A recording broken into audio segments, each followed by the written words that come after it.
నమస్కారం ఫ్రెండ్స్. ఈ మధ్యనే జరిగిన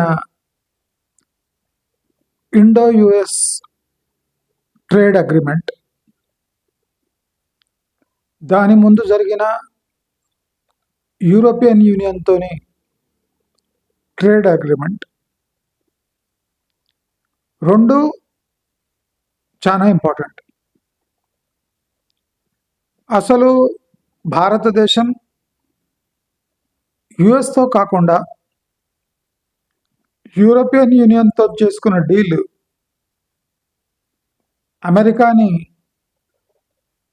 ఒక మాటలో చెప్పాలంటే ఇరుకాటంలో పెట్టింది. ప్రాక్టికలీ అమెరికన్ డీల్ తర్వాత యూరోపియన్ డీల్ జరగాలి, కానీ ఇండియా తెలివిగా యూరోపియన్ డీల్ చేసుకున్న తర్వాత అమెరికన్ డీల్కి ప్రిఫరెన్స్ ఇచ్చింది. భారతదేశం ఏం తెలియజేయాలనుకున్నది ఈ డీల్ నుంచి అంటే, మాకు ఒక ఆల్టర్నేట్ మార్కెట్ దొరికింది. యూరోపియన్ యూనియన్లో కొన్ని అనుకూలమైన దేశాలు, కొన్ని ప్రతికూలమైన దేశాలు ఉన్నాయి. అయితే యూరోప్లో ఇప్పుడు కన్సంప్షన్ పడిపోయింది, అక్కడ ప్రొడక్షన్ తగ్గిపోయింది, వాళ్ళ ధరలకు ప్రపంచవ్యాప్తంగా మార్కెట్లు దొరకడం కష్టమైపోయాయి. చాలా దేశాలు యూరోపియన్ ప్రోడక్ట్స్ కొనే పరిస్థితిలో లేరు. యూరప్ ధరలు తగ్గించినా ఇతర దేశాలు కొనే పరిస్థితిలో అసలే లేవు. అదే కాకుండా యూరప్కి చమురు భద్రత, ఆహార భద్రత చాలా ముఖ్యం. అసలు యూరోపియన్ యూనియన్ భారతదేశంతో అంత త్వరగా డీల్ ఎందుకు కుదుర్చుకుంది? దీనికి కారణం రష్యా కూడా. ఇండియా, రష్యా ఇద్దరు పరస్పరంగా సహకరించుకుంటూ ఒక చక్కటి బ్రదర్హుడ్ని ప్రదర్శిస్తూ తమ చమురు ట్రేడ్ని చక్కగా కొనసాగించారు. అంటే క్రైసిస్ టైంలో కూడా ఇండియా రష్యన్ ఆయిల్ కొనగలిగింది. అయితే ఇప్పుడు యుక్రెయిన్ వార్ ముగుస్తున్న సమయంలో రష్యా కూడా చమురు అమ్మే అవసరం తగ్గిపోయింది.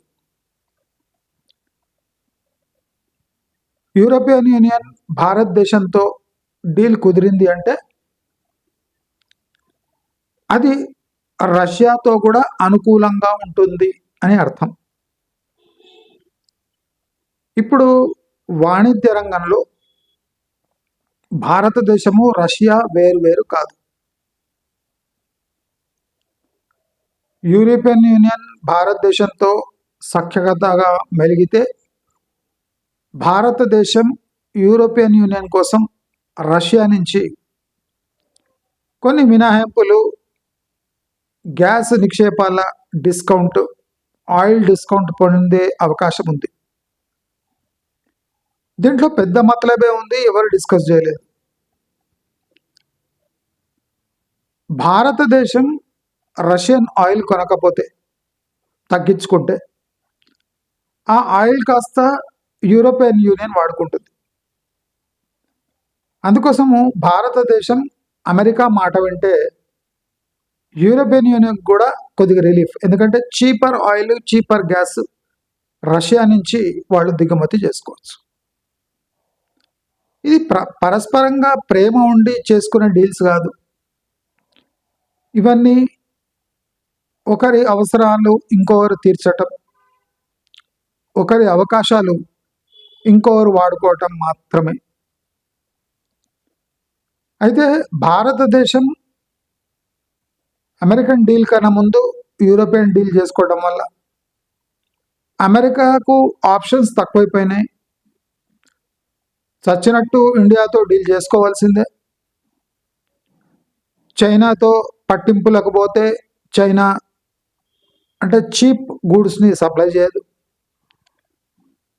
సరే ఇండియాతో కూడా డీల్ చేసుకోకపోతే చైనా ఇండియా రెండు కలిసి ఎదురు తిరిగితే అమెరికన్ ఇండస్ట్రీ ఇక మనుగడ సాగించలేదు, ఇన్ఫ్లేషన్ చేయి దాటిపోతుంది. కాబట్టి చైనాతోనన్నా లేదా ఇండియాతోనన్నా అతి త్వరగా ఒక డీల్ కుదుర్చుకోవాలి అనే తాపత్రయం అమెరికాలో ఉంది. కాబట్టి ఇండియా ఆల్రెడీ వడి మా అడుగులు వేస్తూ యూరోపియన్ యూనియన్తో డీల్ కుదుర్చుకోవడం వల్ల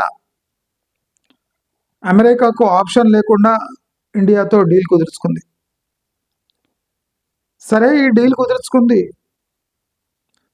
మరి భారతదేశంతో డీల్ తర్వాత బంగ్లాదేశ్తో డీల్ ఎందుకు కుదుర్చుకుంది? ఇది most interesting aspect of American attitude towards business. Bangladesh is the only country which can produce apparel, garments. అంటే వరల్డ్స్లో చీపెస్ట్ ప్రైస్లో ప్రొడ్యూస్ చేయగల ఏకైక కంట్రీ బంగ్లాదేశ్. బంగ్లాదేశ్ తన కాటన్ కోసం చైనా, భారత్, ఇతర దేశాలపై, ఈజిప్ట్ లాంటి దేశాలపై ఆధారపడింది. అతి తక్కువ సమయంలో కాటన్ తెప్పించుకోవాలంటే భారతదేశం ఒకటే మార్గం. అయితే ఇనీషియల్ స్టేజెస్లో అమెరికన్ గవర్నమెంట్ భారతదేశాన్ని టార్గెట్ చేసి మొదట 50, తర్వాత 200, తర్వాత 500% టారిఫ్లు పెడతానని బెదిరించిన భారతదేశం చలించలేదు. కాబట్టి అమెరికా కొనాక అది 18%కి తెచ్చి 25 నుంచి 18%కి తెచ్చి ఒక ట్రేడ్ డీల్ కుదుర్చుకోవడం జరిగింది. 25, 20, 18, ఇంకా కొద్ది తక్కువ కూడా చాలా ప్రోడక్ట్స్ ఉంటాయి. ఆ లిస్ట్ చాలా పెద్దగా ఉంటుంది. అయితే ఇండియా తర్వాత బంగ్లాదేశ్ డీల్ ఎందుకు జరిగింది? బంగ్లాదేశ్లో ప్రొడ్యూస్ అయ్యే గార్మెంట్స్ అవన్నీ నియర్లీ బాండెడ్ లేబర్ ద్వారా తయారు చేసే ప్రోడక్ట్స్. అంటే చాలా మంది వర్కర్స్కి అన్నం పెట్టి పని తీసుకునే సంస్కృతి బంగ్లాదేశ్లో ఉంది. అంటే శాలరీస్ ఇవ్వరు, ఇచ్చిన అరకొర 500, 600 ఇచ్చి రోజు ముప్పుటల కూడు పెట్టి పని తీసుకునే సంస్కృతి, అంటే బాండెడ్ లేబర్ సంస్కృతి బంగ్లాదేశ్లో ఉంది. కాబట్టి వాళ్ళ ప్రొడక్షన్ కాస్ట్ చాలా తగ్గి ఉంటుంది. అంటే నోబడీ క్యాన్ బీట్ బంగ్లాదేశ్. ఒక టైంలో బంగ్లాదేశ్ అపారల్ ప్రొడక్షన్ అంటే గార్మెంట్ ప్రొడక్షన్ ఇండియాకి మించిపోయింది వాల్యూ టర్మ్స్లో. అయితే ఇది అమెరికాకు, యూరోపియన్ కంట్రీస్కి Bangladesh is the cheapest source apparel. ఒకటే ప్రాబ్లం ఏమంటే హ్యూమన్ రైట్స్ కమిషన్ కానివ్వండి, ఈ యునైటెడ్ నేషన్స్ కానివ్వండి, బంగ్లాదేశ్ వర్క్ కల్చర్ని రెడ్ ఫ్లాగ్ చేశాయి. అంటే ఇక్కడ ప్రతి ఒక్క ఇండస్ట్రీ బిలో అంటే ఏజ్ వాళ్ళని, మైనర్స్ని ఎక్స్ప్లాయిట్ చేస్తుంది, ఉమెన్ని ఎక్స్ప్లాయిట్ చేస్తుంది. అది కాక లేబర్కి డబ్బులు ఇవ్వకుండా తిండి పెట్టి పని తీసుకొని అతి తక్కువ ధరలో తయారు చేస్తుంది అనే ఒక బ్యాడ్ ఇంప్రెషన్ బంగ్లాదేశ్పై ఉంది. బ్యాడ్ ఇంప్రెషన్ ఎలా ఉన్నా ఇప్పటి వరకు అమెరికా కానివ్వండి, యూరప్ కానివ్వండి కఠిన చర్యలు ఏం తీసుకోలేదు. ఎప్పుడైనా వాళ్ళ చేతికి వాళ్ళకి అనిపిస్తే ఒక చిన్న పెనాల్టీ వేసి వదిలిపెట్టడం, బంగ్లాదేశ్ మళ్ళీ తన పని తాను చేసుకోకపోవడం నార్మల్గా మారింది. అయితే ఈ వెసులుబాటు భారతదేశానికి లేదు. భారతదేశంలో కొద్దిగా లేబర్ రాస్ స్ట్రిక్ట్గా ఉన్నాయి కాబట్టి కాస్ట్ ఆఫ్ ప్రొడక్షన్ పెరిగిపోతుంది. అంటే అమెరికా ఏం ప్రయత్నం చేసిందంటే ట్రేడ్ డీల్లో భారతదేశం మాట విన్నట్టే విని బంగ్లాదేశ్ అనే ముళ్ళును భారతదేశ పక్కన పెట్టింది. అంటే మీరు కదిలారంటే బంగ్లాదేశ్కి ఆర్డర్లు పోతాయి, జాగ్రత్తగా మా ఆర్డర్లు మీరు చేయాల్సిన పని ఉంది. మీరు అవును కాదు లేదు అంటే మేము బంగ్లాదేశ్కి మా ఆర్డర్స్ తరలిస్తామనే అంటే స్వీట్ వార్నింగ్ అమెరికా మనకిచ్చింది. అది ఎవరికి అర్థమవుతలేదు. భారతదేశం యొక్క producing capacity, manufacturing capacity at certain ప్రైస్ని ఫస్ట్ అంచనా వేసుకుంది అమెరికా. అమెరికా అంచనా వేసుకొని ఆ అంచనా బంగ్లాదేశ్ ముందు పెట్టి బంగ్లాదేశ్ని బ్లాక్మెయిల్ చేసి అతి తక్కువ ధరలో ఈ గార్మెంట్స్, అపారల్, టెక్స్టైల్స్ సప్లై చేసేలా బంగ్లాదేశ్పై ఒత్తిడి తీసుకురావడానికే ఫస్టే ఇండియాతో డీల్ కుదుర్చుకుంది. దీనివల్ల ఇండియాకు కాస్త నష్టమే. ఎందుకంటే బంగ్లాదేశ్తో డీల్ కుదిరాక భారతదేశం ఒక అంచనాకు వచ్చేది, కానీ అంచనాకు రానియకుండా ఫస్ట్ ఇండియాతో డీల్ చేసుకొని తర్వాత బంగ్లాదేశ్ వాళ్ళను, అంటే బంగ్లాదేశ్ వాళ్ళకి ముందే చెప్పిండ్రు అమెరికా వాళ్ళు, ఫస్ట్ ఇండియాతో ట్రేడ్ డీల్ చూసుకుంటాం, తర్వాత వాళ్ళకన్నా తక్కువ రేట్లో చేసేటట్టు మీరు చేయండి, మీ ఆర్డర్స్ అన్ని మా ఆర్డర్స్ అన్ని మీకే వస్తాయని అంటే ఆశ చూపి నిరాశ వైపు నెట్టే పని అమెరికా చేసింది.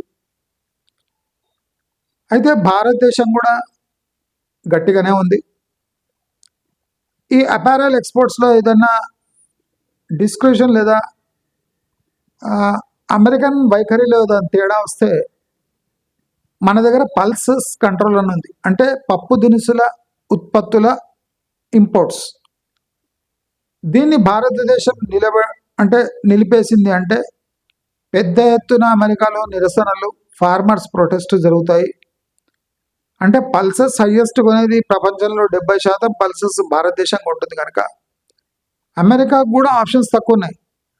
మన ఇండియాతో ఎలా డీల్స్ కుదుర్చుకుందో ఇండియా కూడా యూరోపియన్ యూనియన్తో, ఇతర దేశాలతో, ఆఫ్రికా దేశాలతో పల్సెస్ డీల్ కుదుర్చుకొని అమెరికాతో మాట్లాడింది.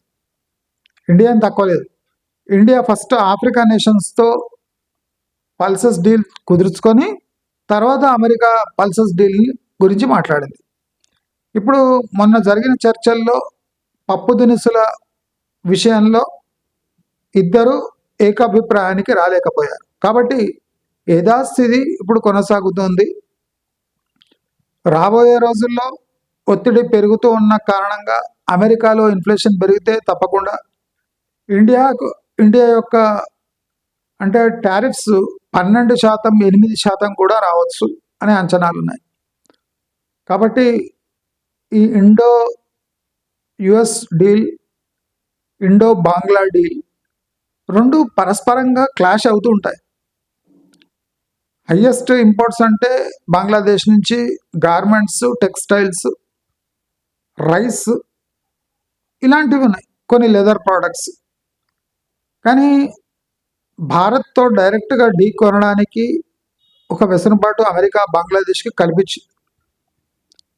ఎందుకంటే అమెరికా కూడా ఇండియాపై అనుమానాలు ఉన్నాయి. డీల్ తర్వాత కూడా రష్యన్ ఆయిల్ కొనే ఛాన్సెస్ ఉన్నాయి. మళ్ళీ ఇండియాపై మనం పన్ను విధిస్తే దిక్కు లేకుండా పోతాడు డీల్ అని బంగ్లాదేశ్ని ఒకంత బుజ్జగిస్తూ అమెరికా బంగ్లాదేశ్తో డీల్ కుదుర్చుకుంది అని మీ అందరికీ తెలియజేసుకుంటాం. మరిన్ని ఇంట్రెస్టింగ్ వీడియోస్తో మీ ముందు ట్రైబ్ మై టీవీ ఉంటుంది. అప్పటి వరకు సెలవు.